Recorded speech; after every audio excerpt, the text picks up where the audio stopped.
Hello and welcome to the first episode from our brand new Legends of RC series from RC Empire. In this new series, we will be looking at some of the most iconic cars and trucks from the world of remote control. We will be walking through the history, background and technical information of these vehicles and taking a detailed look at the components and features that made them so unique.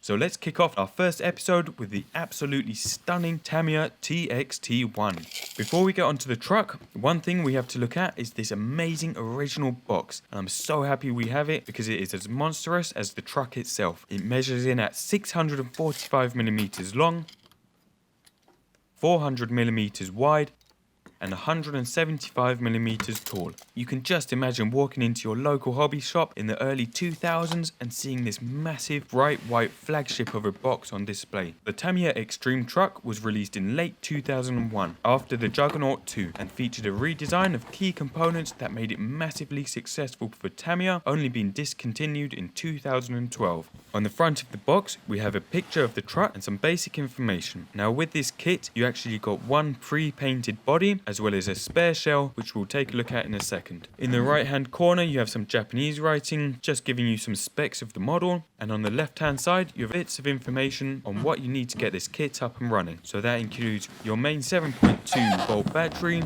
a receiver, transmitter and some more batteries for the electronics. The TXT-1 with its aluminium frame was one of the most stunning looking trucks ever made, and not only stunning to look at but with great functionality. It was often used as a starting point for rock crawlers, scale monster trucks and even robots and filming rigs. On the bottom here we have some specifications including the massive length, width, height and weight of this truck, along with some other details and cool information.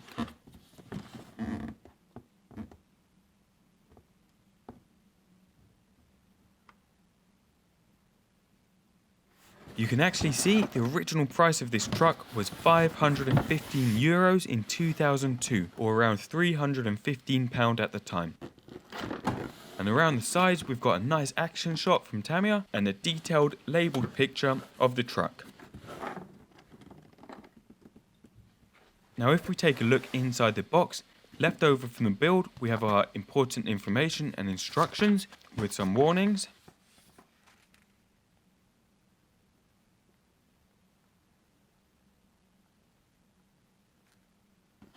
And we've also got our build manual.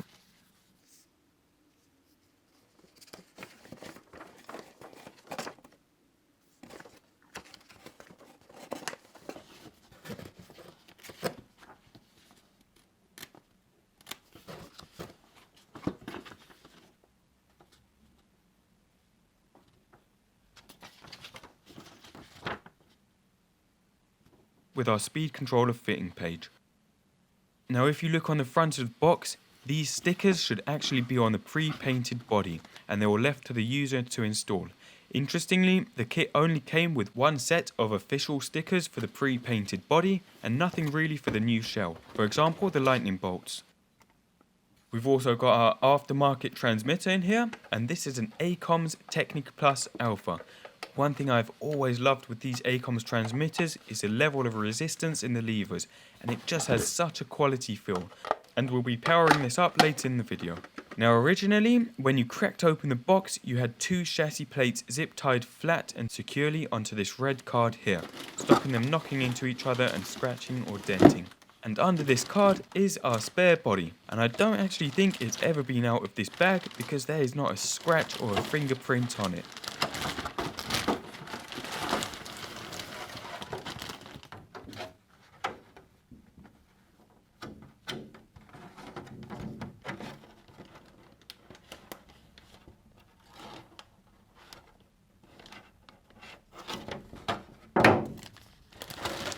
Finally, we have this little box here with a load of spare parts, including diff cases, these massive big gears for the gearbox in the centre of the truck. We've got some spare shock parts and spacers,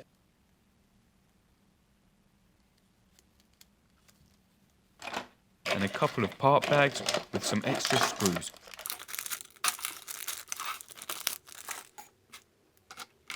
As you can see, there are also 2 metal Tamiya wrenches, which are always useful to have, and a couple of servo horns, including this clear Futaba one. And I'm not quite sure where this goes, but it looks like a clear, translucent diff cover, almost like an inspection cover. Okay, so let's move on to the truck. And it is stunning, absolutely brand new, as Tamiya intended, straight from the factory. The only things here that were not included in the box were the servos, front and rear, and the receiver. And as you can see, there is not a scratch on it.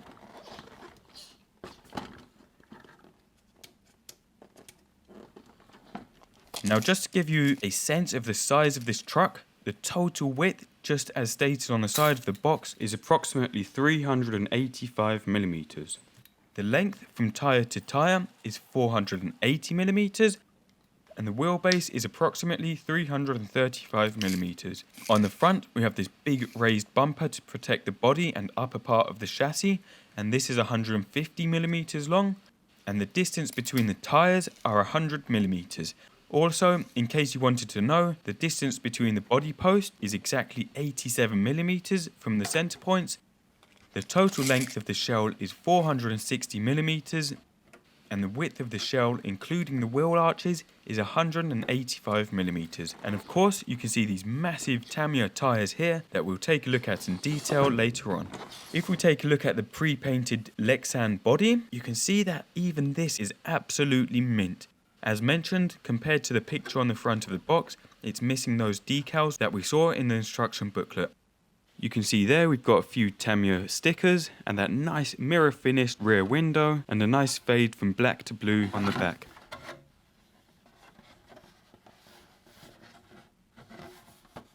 And on the front here we've got this massive air scoop, and you can just see there the stiffness of the plastic.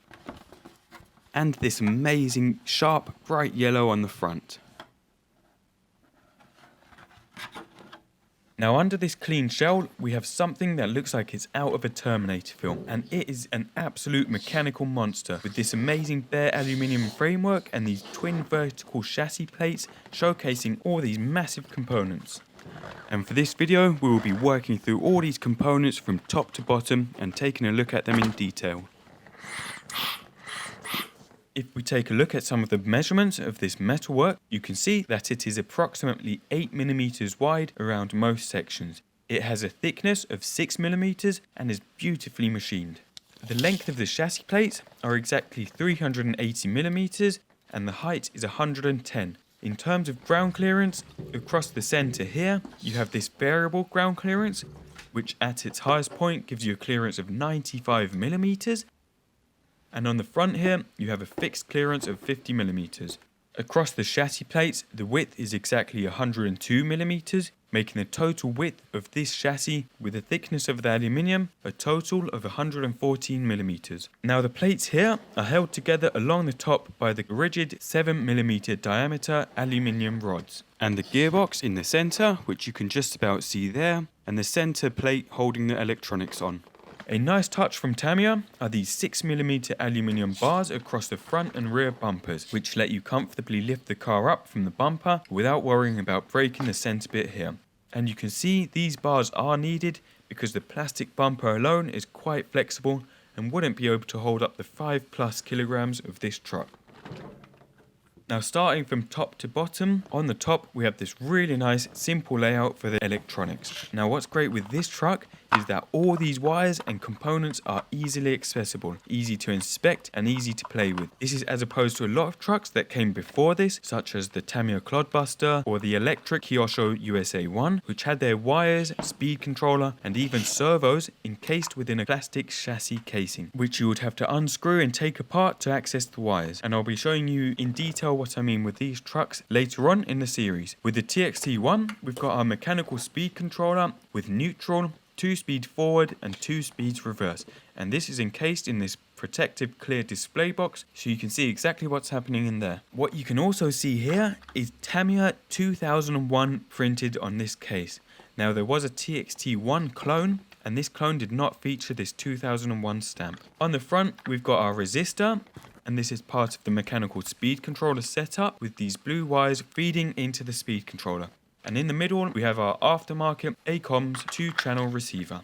Now under this little plastic case, you would put your battery pack powering the receiver and the 3 servos on this truck. For those of you who are not familiar with these older electric models, you would normally have your standard servo for your steering, but you would also have a servo which controls a mechanical speed controller. So your smaller battery pack would plug in here. From here, power goes through the on and off switch, which you can see, and then power from the on and off switch goes up this thin wire directly into the receiver. Now from the receiver, power goes across these 3 wires into the front servo, controlling our speed controller.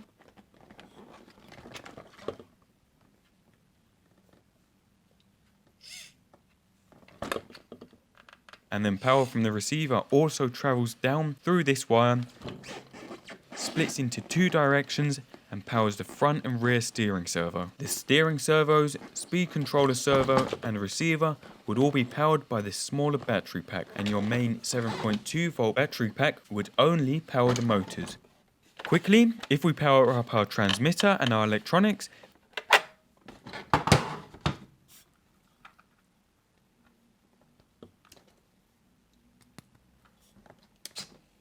you can see, as mentioned, the 2 steering servos, speed controller servo, and the receiver are now powered up. But until you plug in your 7.2 volt battery pack, there will be no power to the motors.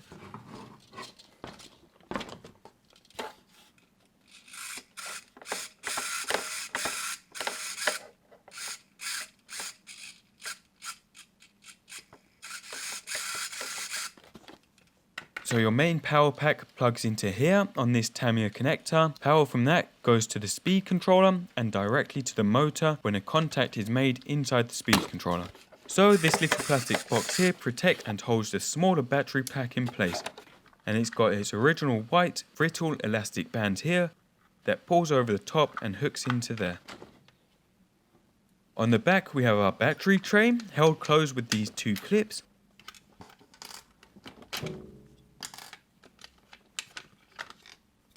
And you can see the Tamiya logo cut out there. And you can fit your battery into here.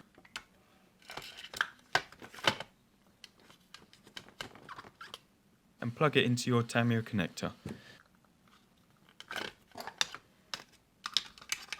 Okay, so that's it with the electronics. Now, moving down slightly. Apart from maybe on the Tamiya Monster Beetle, some old Schumacher cars, and a couple of others, I have never seen horizontal shocks like this on a truck. Now these types of shocks were not featured on the Juggernaut, which came before this, and they were also not featured on the TXT-2, which came after this. They are oil-filled, and according to the box, they are classed as cantilevered 4-link rigid suspension. The way this links up is you have this 4mm vertical steel shaft here, with one side connected to our rigid axle, and the other side connected to this right angle linkage here, which pivots on the chassis. As the rigid steel rod moves up, or the chassis moves down, it translates this vertical movement to horizontal movement in the shocks, and then the shocks will launch the axles back down, or the chassis back up. Now this horizontal design Tamiya went for gives a massive degree of articulation across the truck. To get an idea of this height, I'm going to measure this from the ground to the center hub, and it's about 250mm. Next time we look at a truck, we'll measure this in the exact same way so you get a common measure and a comparison. It's not the most scientific way, and I haven't measured the angle of the axle, but you get an idea. Now whilst we're looking at the suspension setup, it's also worth noting that this truck comes with rigid axles, or beam axles, or dependent suspension. If we look here quickly, the shocks at full extension are not very long. They measure in at 95mm from center point to center point of the ball joint.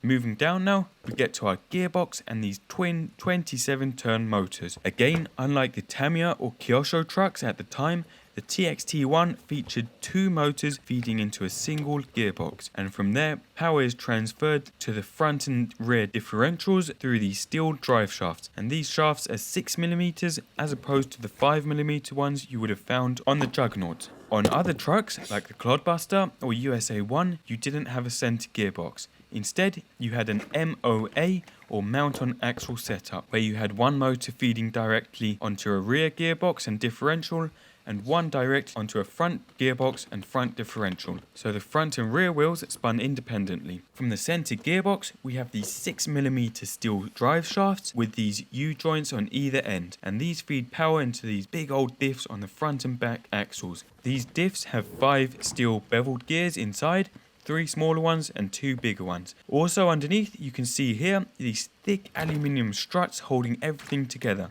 and these are 8mm diameter. Although I'm not sure how strong these would be in a big impact, the plastic ball joint ends look a little brittle, and they are held on to the aluminium bar with a quite thin 20mm long threaded steel rod.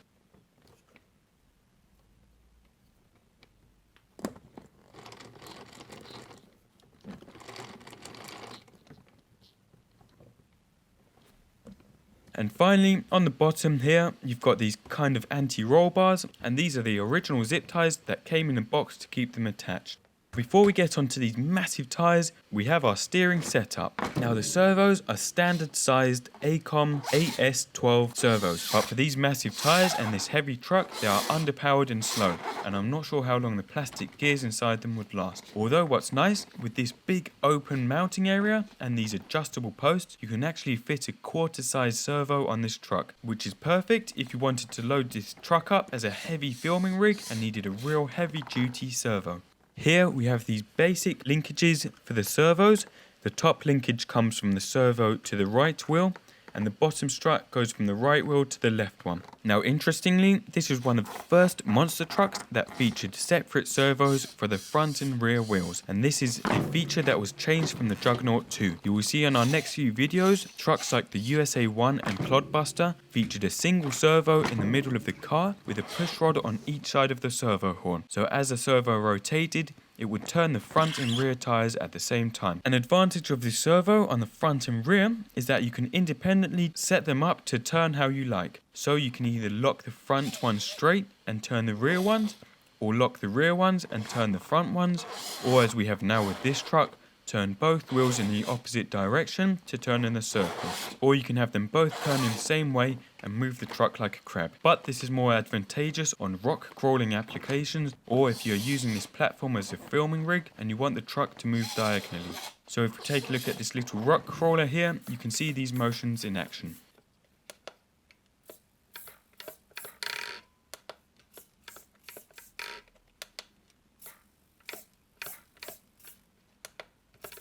Now finally, this brings us to these amazing monster truck tyres that finished this truck off. And there are full ball bearings on this truck inside the gearbox and for these wheels, so they spin very nicely and very freely. Interestingly, and a little detail that I really like, are these diamonds embossed onto the tyre wall, and you can also find these on the original Clodbuster tyres. These markings are actual markings that you would have found on real monster truck tyres manufactured by Goodyear.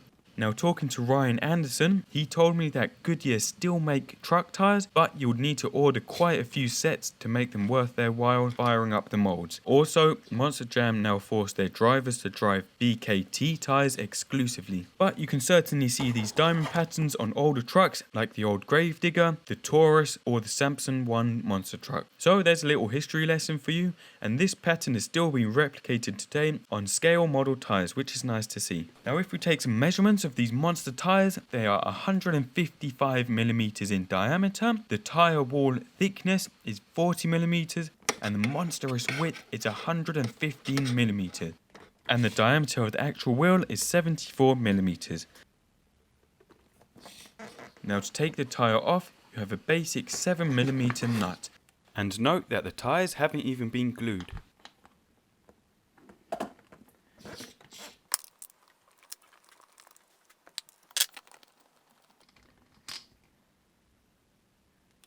And underneath we have a dusty wheel hub, which leads onto these chunky solid axles, which measure in at 23mm wide and around 21mm high.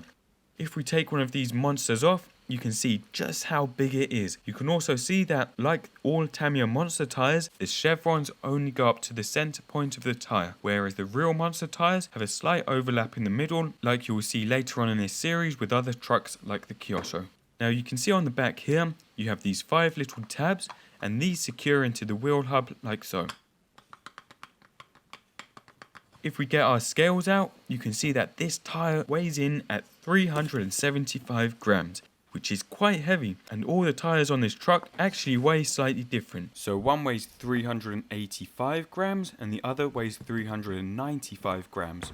So put this into perspective, the standard HPI Savage wheels are around 305 grams, and as a comparison, these Proline Badlands mounted on aluminium and filled with thick foam weigh in at 340 grams.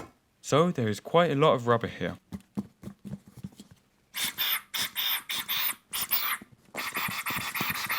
When we take these tyres off, you can see this massive wheel hub. And what's really nice to see, and something you don't ever really see, is this splined interface between the shaft and the nut. So you can see here the nut firstly in there.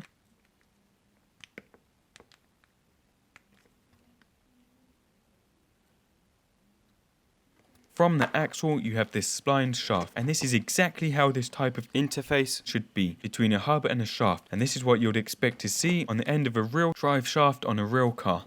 Ultimately, this just adds to the amazing scale, feel and engineering quality of the TXT-1, and I love seeing details like this instead of just the normal pin you would normally find. The level of detail that went into this truck was amazing, and it really paid off because I personally think this is one of the most stunning looking trucks ever made.